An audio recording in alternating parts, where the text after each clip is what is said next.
तो मैंने खान से बात की कि मुझे आपके पास ले आए। मेरे बड़े सौभाग्य होंगे कि आपकी मदद से मुझे भारत माता की सेवा करने और मुसलमानों से बदला लेने का मौका मिल जाएगा। कांग्रेसी मुसलमान ने गुल खान से कहा, लड़का नौजवान है और इसके दिल में मुसलमानों के खिलाफ आग भी भड़क रही है। हमें इस वक्त ऐसे ही नौजवानों की जरूरत है। इसे कल दिन के वक्त 10-11 बजे मेरे पास भेज देना। मैं इसे सेवक संघ के डायरेक्टर लक्ष्मी दयाल के पास ले चलूंगा। वो बड़ा देखभाल कर जवान भर्ती करते हैं, उनका रिकॉर्ड भी देखा जाता है। मगर चूंकि ये तुम्हारा अपना आदमी है और इसके दिल में मुसलमानों के खिलाफ भड़कती आग को मैं देख रहा हूँ, इसलिए मैं आज शाम लक्ष्मी दयाल से मिलकर सारी बात तय कर लूंगा। तुम समझो कि मुरली प्रसाद भर्ती हो गया। गुल खान ने भी खुशी का इजहार किया। मैंने उठकर उसके पांव छुए। वो बोला, बस अब पाकिस्तान के मुसलमानों से ऐसा बदला लेना कि लक्ष्मी दयाल खुद तुम्हारी तारीफ करता नजर आए। मैंने हाथ जोड़कर कहा, भगवान की कृपा से ऐसा ही होगा। गुल खान ने मुझे कहा, मुरली प्रसाद, तुम्हें रहीम भाई के जरिए मुसलमानों से बदला चुकाने का सुनहरी मौका मिल गया है। अब तुम जानो तुम्हारा काम। चीख लेकर इसी वक्त आ जाना। अब जाओ। गुल खान ने मुझे जाने का इशारा किया। मैं उठा, कांग्रेसी मुसलमान के पांव छू कर नमस्कार कहा और बाहर निकल गया। हमारा प्रोग्राम वहां से इकट्ठे निकलने का था, मगर हालात ऐसे बन गए कि मुझे अकेले ही वहां से निकलना पड़ा। मैं बाजार में आकर मकान से कुछ फासले पर एक जगह खड़ा होकर गुल खान का इंतजार करने लगा। 10-15 मिनट के बाद वो भी आ गया। मेरे करीब आकर कहने लगा, कल तुम अकेले ही यहाँ आओगे, मैं कल रात को आऊंगा, अब तुम मुझसे अलग हो जाओ। ये कहकर वो एक तरफ को चल दिया, मैं दूसरी तरफ चल दिया। एक जगह से मोटर रिक्शा लिया और वापस बस्ती निजामुद्दीन औलिया वाले खाली मकान में आ गया। अगले रोज मैं 10:30 बजे दिन कांग्रेसी मुसलमान के घर के बाहर मौजूद था। मैंने दस्तक दी। उसी लड़के ने आकर दरवाजा खोला, मुझे देखकर बोला, अंदर आ जाओ। उसने मुझे इसी कमरे में बिठा दिया और बोला, अब्बा अभी आते हैं। चंद लम्हों के बाद कांग्रेसी मुसलमान रहीम बख्श आ गया। मैंने हाथ जोड़कर प्रणाम किया और उठकर खड़ा हो गया। वो तैयार था, कहने लगा, चलो आओ मेरे साथ। उसके पास एक छोटी सी गाड़ी थी जो मोहल्ले से बाहर बाजार में एक तरफ खड़ी थी। उसने मुझे साथ बिठाया और गाड़ी चल पड़ी। सारा रास्ता वो पाकिस्तान के लीडरों के खिलाफ और अवामी पार्टी की हिमायत में बातें करता रहा। मैं हैरान था कि ये शख्स मुसलमान किस तरफ से है। अगर ये इस किस्म की बातें करता है तो ये हिंदू क्यों नहीं हो जाता? इसे मुसलमान कहलाने का कोई हक नहीं।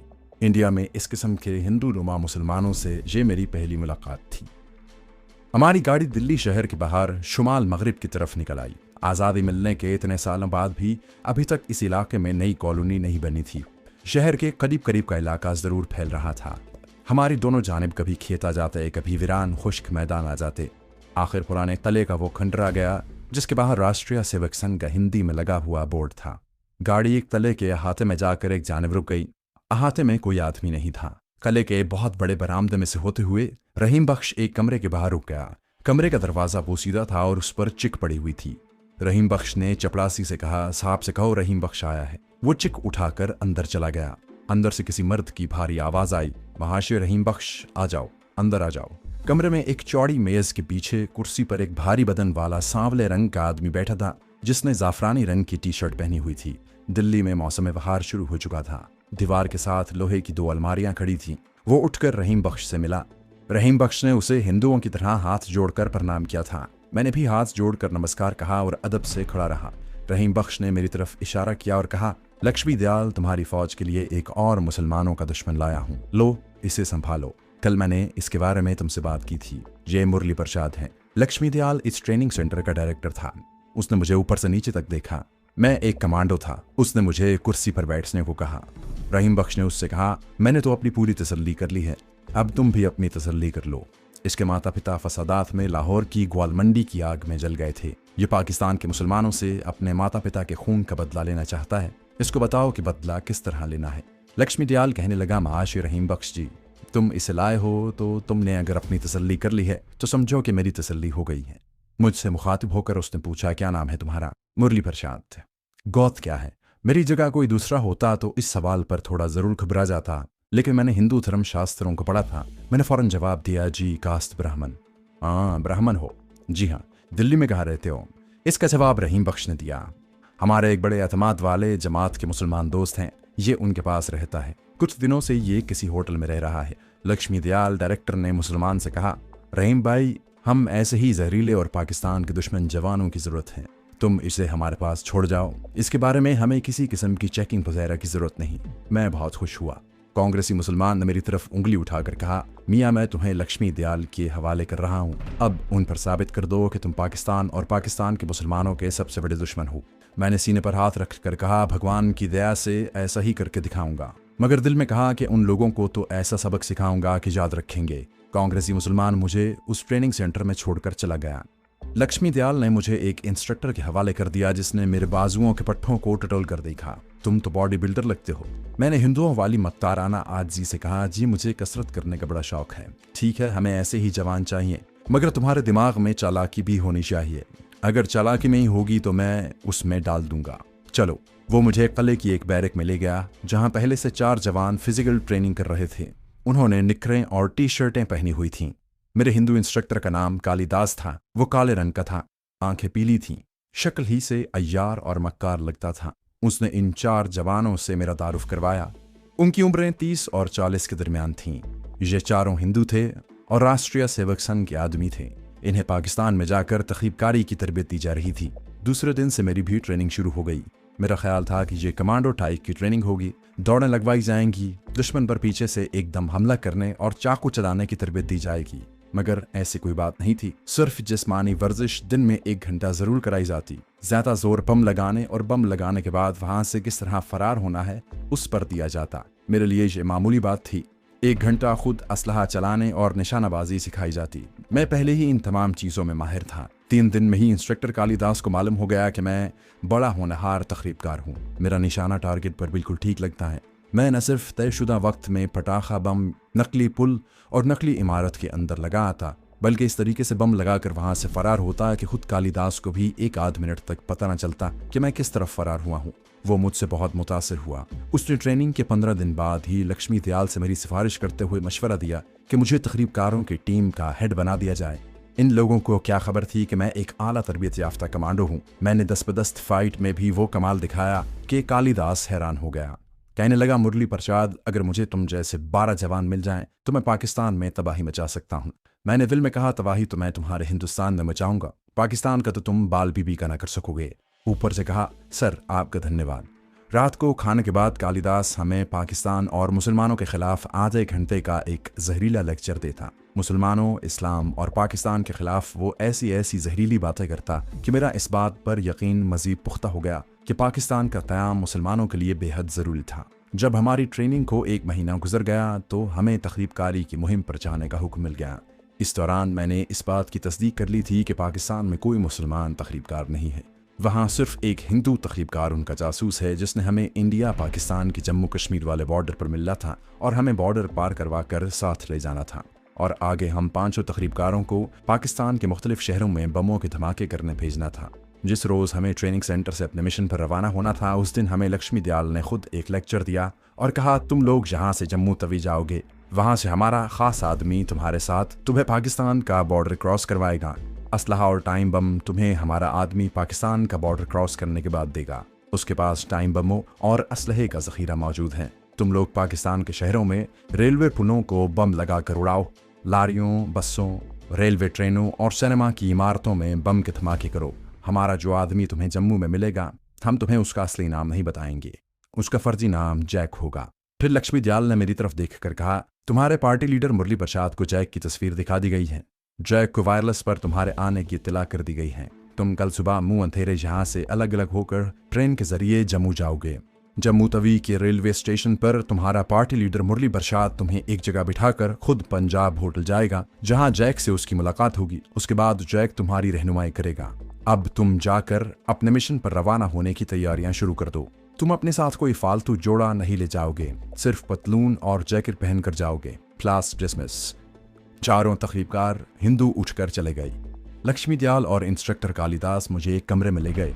यहाँ लक्ष्मी दयाल डायरेक्टर ने मुझे जैक के फर्जी नाम वाले हिंदू तकरीबकारों की फ़ोटो दिखाई। उसका असली नाम तुम्हें भी नहीं बताया जाएगा। इसकी शक्ल दिमाग में बिठा लो। ये जैक है। ये तुम्हें जम्मू शहर के पंजाब होटल के कमरा नंबर 9 में मिलेगा। इससे मिलने के बाद तुम वही करोगे जिस तरह वो कहेगा। समझ गए? मैंने कहा, यस सर। ओके। कल सुबह मुंह अंधेरे कालिदास तुम्हें लेकर स्टेशन की तरफ रवाना होगा। अब तुम जाकर तैयारी करो। तले में पुराने हुजरे बने हुए थे। उनको लकड़ी के तख्ते लगाकर छोटे कमरों में बदल दिया गया था। एक कमरा मुझे मिला हुआ था। मैं कमरे में आकर चारपाई पर लेट गया। इस दौरान मुझे सिर्फ एक बार शहर दिल्ली जाने का मौका मिला और मैंने गुल खान से एक खुफिया मुलाकात की थी और उसे सारी सूरत हाल से आगाह किया था। उसने मुझसे एक ही बात पूछी थी, तुम इन लोगों के साथ क्या सलूक करने वाले हो? मैंने कहा, ये मैं अभी खुद भी नहीं जानता। इतना ज़रूर है कि इनमें से कोई एक तखरीबकार भी अपने मिशन में कामयाब ना हो सकेगा। कोई एक भी पाकिस्तान के किसी शहर में बम का धमाका ना कर सकेगा। क्या तुम इन्हें मार डालोगे? अगर ऐसा कर बैठे तो यहाँ लक्ष्मी दयाल को तुम पर ज़रूर शक पड़ जाएगा कि तुम पाकिस्तान के आदमी हो। इस तरह हो सकता है कि पुलिस मुझे गिरफ्तार कर ले, क्योंकि तुम्हें रहीम बख्श के पास मैं लेकर गया था। रहीम बख्श को तो पुलिस पकड़ेगी नहीं, ये सोचते ना। मैंने कहा, खान भाई तुम इसकी फिक्र न करो, मैं कोई ऐसा मंसूबा बनाऊंगा कि सांप भी मर जाए और लाठी भी न टूटे। गुल खान बोला, मुझे तुम पर एतमाद है। बहरहाल अगर कोई ऐसी वैसी बात भी हो गई हो तो मैं अपना बचाव करना जानता हूँ। जहाँ दिल्ली में मेरे कांग्रेसी लीडरों से ख़ास ताल्लुकात हैं। ये ताल्लुकात मैंने इसीलिए बनाए हुए हैं कि अगर कभी कोई बात हो जाए तो मुझ पर कोई शक न कर सके। तुम जो करोगे ठीक करोगे। मैं तुम्हारी सलामती और पाकिस्तान की सलामती के लिए दुआगो रहूँगा। मैंने गुल खान से कहा, इस मिशन पर मुझे तुम्हारे धमाका खेज च्विंगम बमों की बजाय धमाका खेज महलूल की ज़रूरत पड़ेगी। मैं चाहता हूँ कि तुम मुझे इस महलूल की थोड़ी सी मिकदार बना कर दे दो। गुल खान उठकर अंदर चला गया। उस वक्त मैं उसके अपने मकान में बैठा हुआ था। अंदर से एक नीले रंग की शीशी लाकर उसने मुझे दिखाई और कहा, यह धमाका खेज महलूल मैंने पहले से तैयार करके रखा था। मुझे मालूम था कि इस मिशन पर तुम्हें इसकी ज़रूरत होगी। उसने एक छोटी सी काले रंग की शीशी में धमाका खेज महलूल डालकर उसका पेचदार ढक्कन बंद किया और शीशी लिफाफे में लपेट कर मुझे देते हुए कहा, तुम अच्छी तरह से जानते हो कि इसको किस तरीके से इस्तेमाल करना है। सिर्फ मैंने इसका टाइम बढ़ा दिया है। कितना टाइम बढ़ाया है? गुल खान ने जवाब दिया, पहले 5 मिनट का वक्फा होता था, अब इसे बढ़ाकर 10 मिनट कर दिया है।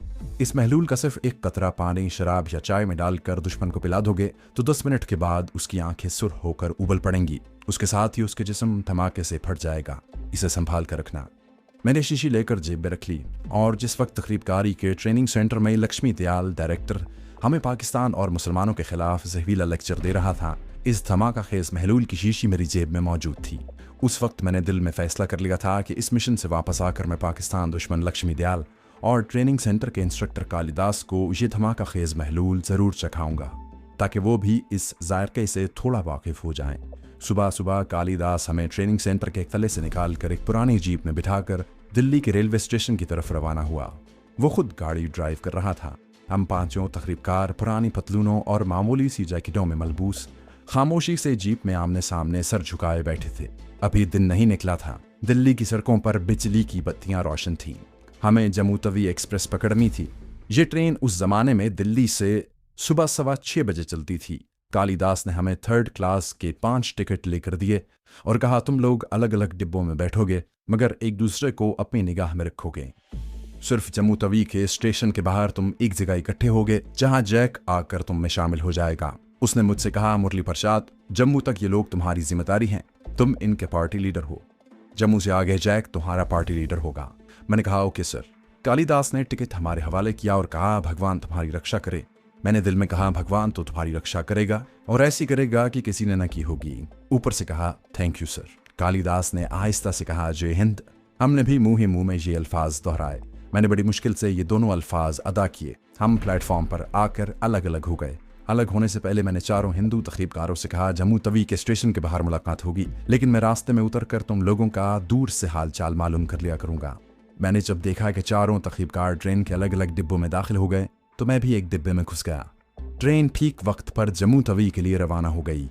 ये सफ़र काफ़ी लंबा था। मैंने जब देखा कि चारों तकरीबकार ट्रेन के अलग अलग डिब्बों में दाखिल हो गए हैं तो मैं भी एक डिब्बे में घुस गया। ट्रेन ठीक वक्त पर जम्मू तवी के लिए रवाना हो गई।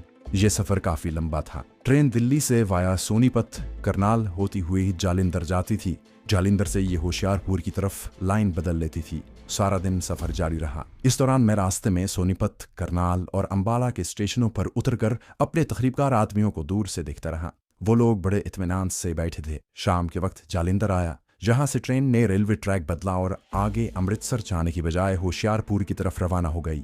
होशियारपुर से आगे बड़ा स्टेशन जम्मू तवी का ही था। रात के 8 सवा 8 बज रहे थे कि ट्रेन ने हमें जम्मू तवी पहुंचा दिया। हम एक एक करके अलग अलग होकर स्टेशन से बाहर निकल आए। हमने एक दूसरे को अपनी निगाहों में रखा हुआ था। मैं उनके आगे आगे था। मैं एक जगह अंधेरे में खड़ा हो गया। प्रोग्राम के मुताबिक चारों हिंदू तकरीबकार मेरे पास आ गए। मैंने उन्हें कहा, हमारा टारगेट पंजाब होटल है।